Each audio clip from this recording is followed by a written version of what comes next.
Okay.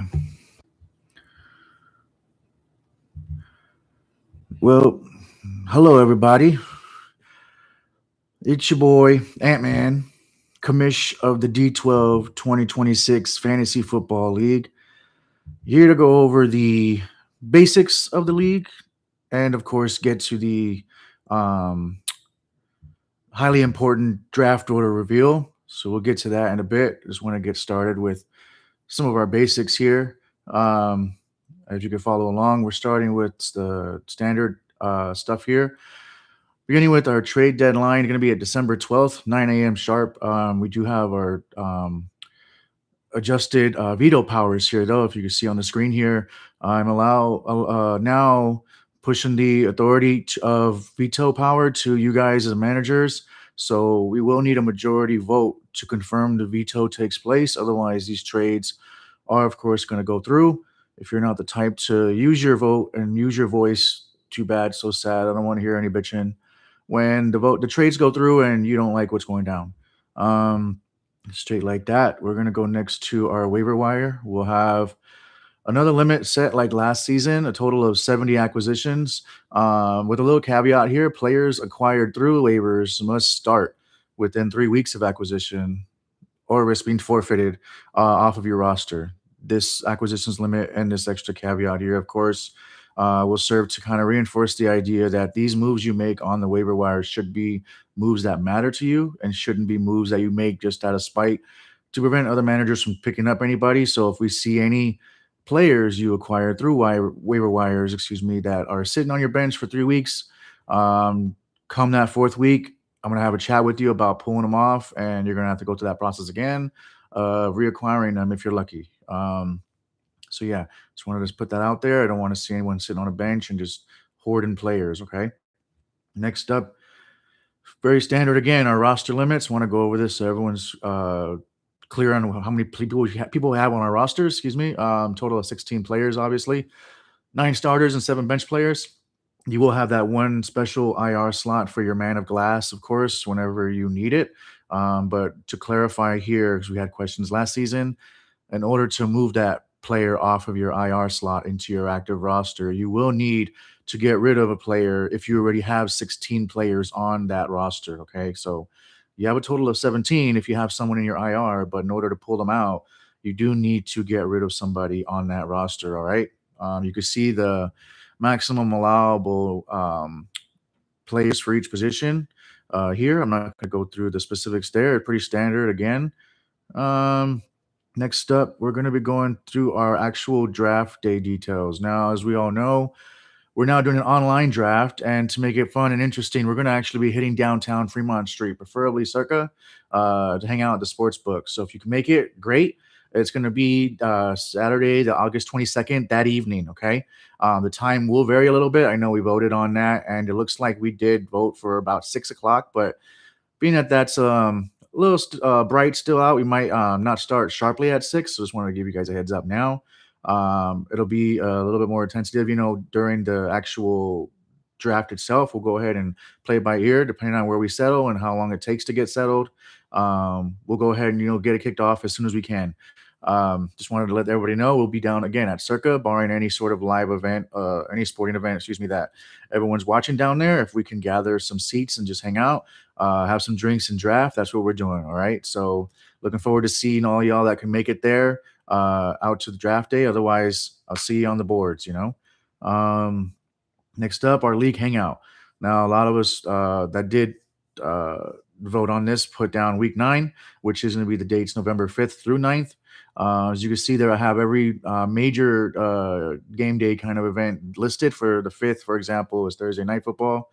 8th, of course, is all days games on Sunday and Sunday night football. And then the 9th is Monday night football. So we have those 3 options for days, depending on which works for you guys. Let's just go ahead and discuss throughout the season. We'll also discuss, of course, the location as well. That's to be determined following discussion to see where we want to go. Last season, of course, we went to Parkway down on St. Rose, I believe, and Vegas Boulevard. It was pretty fun. It was really chill. So if we want to go there, we could talk, about that when the time comes. Otherwise, we will discuss that at a later date. But moving on to the postseason. The postseason will be a little bit different. We're going to have actually seeds, excuse me, enter the postseason this year, with the first seed receiving the bye week. So if you are the top dog in the league that time year, we're going to be seeing you take a week off, enjoy the games and the action, and just not worry about it until round two comes around. But as you can see here, we're going to have 1 week for the first two rounds, and then our championship week will be 2 weeks total. Okay, so that'll be week 17 and 18 for the championship round. So, for those of you who don't understand what that means, you're going to have to total your cumulative score together. And that total combined score for your 2 weeks is, of course, what will get you either the win or the big L in the big game. So, hopefully, everyone's clear on that. And as I mentioned, it's going to be a 2 week championship round. One thing I did decide to add in for the championship round at the start of pretty much that week, the first week, excuse me, is a side wager amongst the managers not participating in it, which is pretty much going to be um, the manager's taking a guess at what the closest, the total, excuse me, points will be from both managers when it's all said and done. So, as you can see here on the screen, the manager who guesses the closest to the final total points from both managers without going over will take the pot. So, those interested will put down $10 ahead, and whoever gets closest without going over will be the winner. The example here gives you well, I guess a little example of what I'm talking about here. So if managers A, B, and C select the points that they choose, the 450, 425, and 390 respectively, and the total points come out to 410, because manager C was closest and did not go over, we're going to see manager C come out on top with that one. So everyone is clear as to what is expected during that. We're going to be having a little fun in the postseason to keep everyone, excited, engaged, and hopefully win a little extra cash to put in your pocket and, have some fun there. As we all know, as I mentioned in the early part of the season, the top three prizes are as listed. The first prize, of course, being the big bucks and the championship. Second place, getting $100, and third place, you're getting your buy-in feedback. So it's better than anything else. So you at least get something back. Pretty straightforward there. One thing that is a little different, another new addition to this season that I want to keep going is the perks. So perks will be awarded to first place, the champion, and last place. And there's only a couple for each to choose from, and you only get to select one each year. Okay, so um, the perk selection for the champion, for example, are listed as follows: the pick your poison uh, perk, which is where you select where you want to draft next season. This, of course, gives you that extra advantages knowing where you're going to be to get your strategy worked out and the framework for that strategy a little bit more solidified for you, so you know what's going on, at least for the most part, in your realm of things when it comes to the draft. All right, the other option is the waived goodbye fee, excuse me, the waived goodbye perk, where your buy-in fee is actually waived for the following season. This, of course, will be good for someone who just wants to try and uh, come into the league next season without having to put that money down and taking that chance to win that much more money back. You'll have that extra 50 bones to play for there. So if that's for you, feel free to jump on that. The last one, of course, as you can see, is the final fiat. This literally is going to be just the league champ making the decree of what punishment is going to go down, whether we already had one chosen or not. They'll be able to, in that moment, make that choice, and we're also going to allow for that league champion to decide the punishment for the following season. So not only will they be able to decide the punishment for the current season and override any voting or any sort of decisions already made for this coming season, but they'll be able to also put down the punishment into law for next year as well. So if they pick the final fiat, that's just the league champ's final decree as to what is going to be going down for that last place loser. So hopefully that isn't you that has to deal with that. Um, for our last place manager, we have a couple of options here for you for your perks. Nothing too crazy because you don't deserve it, but it's something. You can either gain added chances or higher odds for the top pick, or you can replace a punishment with a different punishment from the board. Now, one thing I was also considering was not only allowing for that last place person to replace a punishment with a different punishment from the board, but also possibly removing a punishment off the board altogether, especially if you're just a frequent bottom tier manager, which, sucks to suck, but, we are who we are. So if you're at the bottom and you just don't like a punishment altogether and you don't want to have to worry about doing it, you can have that potential option to remove it altogether. However, with that said, because we only have so many punishments listed, to keep the things interesting, I want to keep at least a minimum of about five punishments on the board for selections.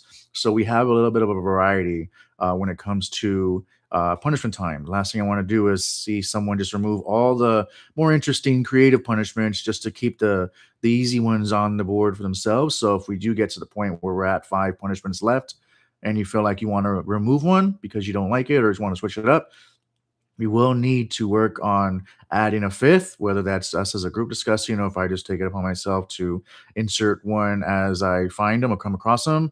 That'll be decided at that point. But that's a potential opportunity as well. So we can discuss, of course, during the season how we feel about that. I feel like it's not too big of a change or an update to where we can't just slide that in if we wanted to during the season. But that's an idea there for you guys to mull over. And of course, this leads right into the league punishments themselves. Now, these punishments have been available since last season, so nothing's really different here. I just want to go through them real quick so we're all clear what they are. The rivals tribals, of course, says losers wear a rivals team gear at the following season's draft. Now, that of course will be decided by the league. You won't be deciding, of course, that who or what you're going to be wearing. So you don't have that luxury of choice there. You kind of just got to deal with it. All right. The piece at night is an interesting one because you got to complete a 50-piece puzzle at night or in a poorly lit room using only a flashlight or a headlamp. So for you little puzzle freaks out there, if you're not if you're at the bottom of the barrel, I mean, and you're not too scared, this could be one for you to hammer home. The other one, of course, is beer me. Loser must buy the league champ their beer or drink of choice. Um, so don't be stingy. Champs go ham. If you like something, let them know. Um, the next one's going to be totally washed. We had this one completed last year, actually. The loser purchases a premium car wash for the league champ. And we say primo, we mean primo, all right?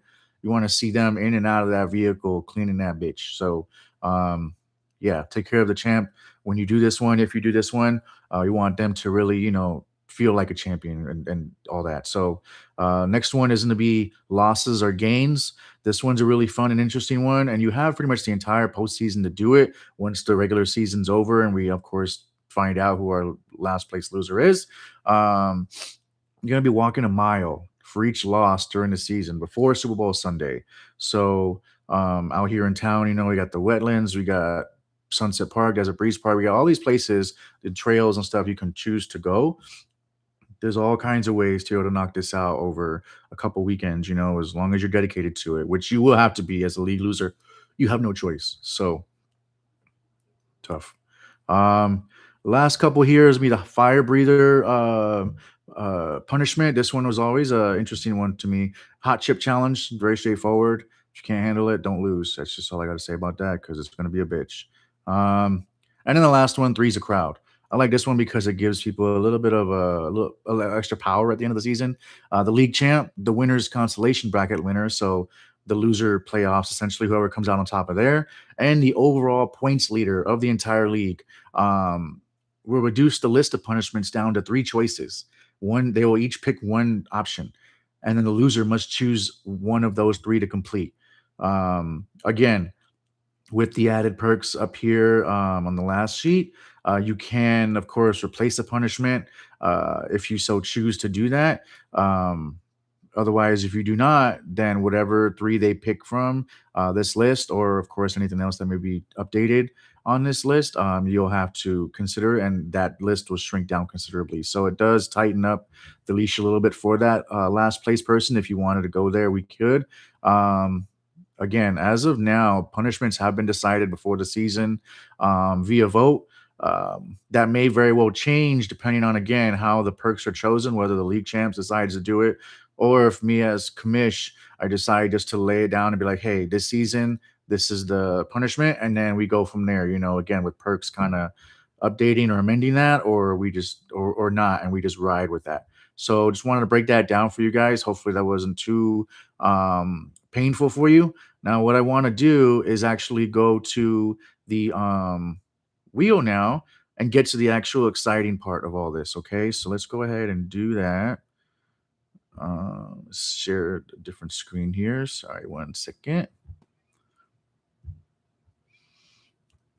Now,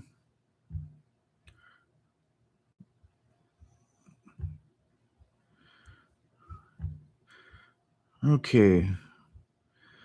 So here we are, and this is what we've all been waiting for. So, with this, as we all know, um, or as I mentioned briefly, I guess, we are going to be picking the first picks from 12 place to third pick, excuse me, 12th pick to third pick. So the first handful of names that get picked out will be filling out those slots from 12th to third. And then from there, we'll have the last two names remaining.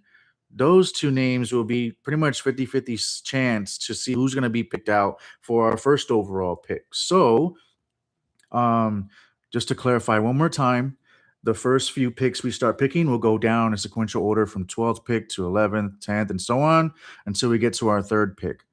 Then, when it comes down to the last two names, whoever is selected at that point is going to be our first pick of the draft, excuse me. And then whoever's left on the board, of course, is going to be second overall. And that's going to be the decision there. So, without further ado, we're going to get right into this thing. Good luck to everybody, except you, Nick. Uh, let's get into it. All right. With the first spin, who's going to be lucky number 12? Okay, it better not be me. And it looks like it's Mr. Ricky. All right. Sorry, Ricky. You're going to be 12th pick in this season's draft. Good luck, brother. You're going to need it. So for pick number 11, we're going to spin one more time. And it is our boy Nick. Okay, so Nick, pick 11 of this year's draft. All right. Now we're looking at pick 10 here. Pick number 10. Oh, okay, okay. I thought it was gonna be me there. It's getting close. I'm getting anxious. This is my dad here, Ant Senior, gonna be pick number 10 of the draft. Hopefully, you guys in the middle will have some good strats. It's tough in the 12 man, as some of you know, but this is for pick number 9 here. So, pick number 9. Oh, is it gonna be me? It's Yadira. Yadira, pick number 9. I'm telling you, it's getting closer and closer to my name, and I'm getting nervous. I just want to be in the top 4 or 5, please. Yadira, pick number 9. Let's go ahead and head up for pick number 8 in the draft. And let's see where we land. And there we are with pick 8. It's going to be Jamal. Now, for those of you who don't know, Jamal has won 2 back-to-back championships in this league, so I think he'll fare all right in that position. I got no doubts about that. So good luck to you, boy. Next is gonna be pick 7. Here we go. Pick number 7. Oh, look at that. Just at the last second. Smokey. Smokey is pick number 7. Good luck to you, bud. Hopefully you have a good strat for the middle of the pack there. Now pick number 6. Oh, is it gonna be me? It's gonna be me. Oh, okay, okay. It's getting closer and closer to winning. Bobby, pick 6. All right. Good luck to you, my boy. Now here we go. We're getting down to the wire. This is for the 5th overall pick. And there we go. That's where I fall. Okay, so pick number 5 is your boy, Antman, aka the commish. Now we're looking at 4th pick overall. I still see our champ from last season up here, which is really interesting because this is really good odds to get top pick here now. Miguel, 4th pick overall in this season's draft. There you are, buddy. I didn't bend any rules to give you that. You just got lucky, dude. Um, Now this one here for 3rd pick will be the last one to pick in that order. So um, I'll go ahead and re-explain with the last 2 picks once this one's settled. Okay. So again, this is for 3rd pick overall. Good luck, all 3 of y'all.